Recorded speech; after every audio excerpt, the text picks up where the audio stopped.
तो अब एनडीटीवी दुनिया में वक्त हो गया है दुनिया भर की वेबसाइट्स पर कौन सी खबरें सुर्खियां बटोर रही हैं ये जानने का, और उसके लिए हम चल रहे हैं न्यूज रूम हमारे सहयोगी अनंत के पास।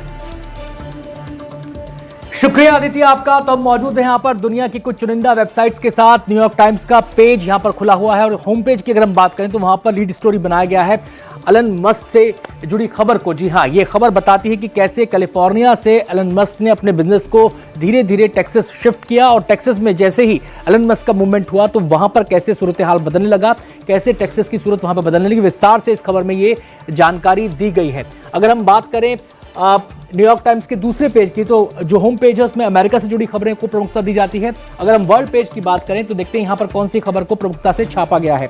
और यहाँ पर जो खबर छपी है वो ये है कि यूक्रेन ने जो अमेरिका से मिली लॉन्ग रेंज की मिसाइल्स हैं उनका जो इस्तेमाल किया है उससे जुड़ी खबर को यहाँ पर प्रमुखता से छापा गया है। और इस बारे में यूक्रेन के हवाले से भी जानकारी है, अमेरिकी जो सोर्सेज हैं उनके हवाले से भी जानकारी है। और ये कहा बताया गया कि खबर के अंदर कि 6 ऐसी मिसाइलें यहाँ पर दागी गई हैं। अब सवाल यह है कि क्या इन मिसाइलों के इस्तेमाल से युद्ध में और एस्केलेशन होगा, ये बड़ा सवाल पूरी दुनिया के सामने इस समय यहाँ पर बना हुआ है। अगली वेबसाइट का रुख करते हैं और अगली वेबसाइट पे हम देखते हैं जो CNN की जो वेबसाइट है उसमें जो लीड स्टोरी बनाया गया है वो लीड स्टोरी बनाया गया है ट्रंप के जो टीम है उससे जुड़ी खबर को। और यहाँ पर जिक्र है लिंडा मैकन का, जिन्हें एजुकेशन सेक्रेटरी के तौर पर नामित किया गया है। यह खबर पहले वहां पे मीडिया में चल रही थी, उनके नाम की चर्चा थी, लेकिन अब ये कंफर्म हो गया है और इसको ब्रेकिंग न्यूज के तौर पर छापा गया है। इसके अलावा दूसरी जो लीड स्टोरी यहां पर दिखाई देती है हमें, वो दिखाई देती है कि हांगकांग के अंदर जो मीडिया टाइकून रहे वहां के जिमी लाई, उनको पहली बार 4 साल में सुना जाएगा। वो कोर्ट हियरिंग के अंदर उनकी बात को रखने का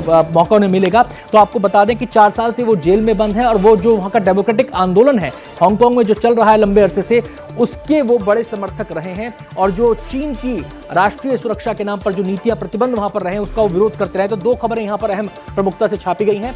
इसके अलावा अगर हम बात करें इस आरटी वेबसाइट की, तो यहां पर रशिया ने जो अपने न्यूक्लियर डॉक्ट्रिन में अहम बदलाव किए हैं उस खबर को प्रमुखता से छापा गया है, उसे लीड स्टोरी बनाया गया है। कुल मिला के आपको बताया कि इसमें 7 पॉइंट के अंदर पूरे न्यूक्लियर डॉक्ट्रिन को समझाया गया है। उस खबर में जो बातें कही गई उसका सार दरअसल ये है कि रशिया ने दुनिया को यह बताने की कोशिश की है कि उनका जो परमाणु हथियार है वो शांति के लिए है, वो रक्षा के लिए है। उनका जो परमाणु हथियार है वो अगर कोई इनके खिलाफ एग्रेशन दिखाता है तो उस सूरत में उसका मजबूरी वश इस्तेमाल किया जाएगा। ये मुख्य निचोड़ इन पूरे डॉक्ट्रिन के अंदर निकल कर आता है। जो बदलाव किए गए हैं 7 पॉइंट में इन बदलावों को विस्तार से समझाया गया है। तो अगर आप समझना चाहते हैं इसको तो आप इस वेबसाइट पर जाकर इसको देख सकते हैं।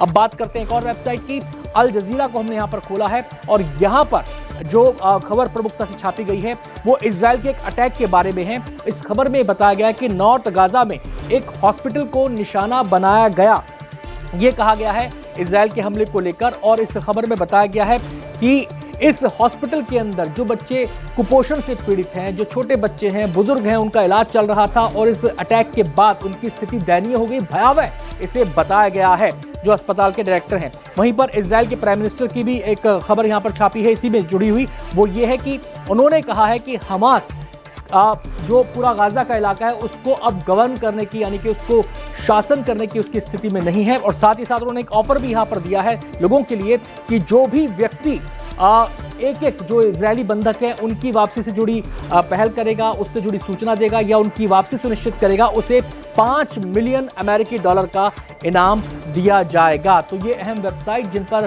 कौन कौन सी खबरें प्रमुखता से छापी गई हैं ये हमने आपको विस्तार से बताया।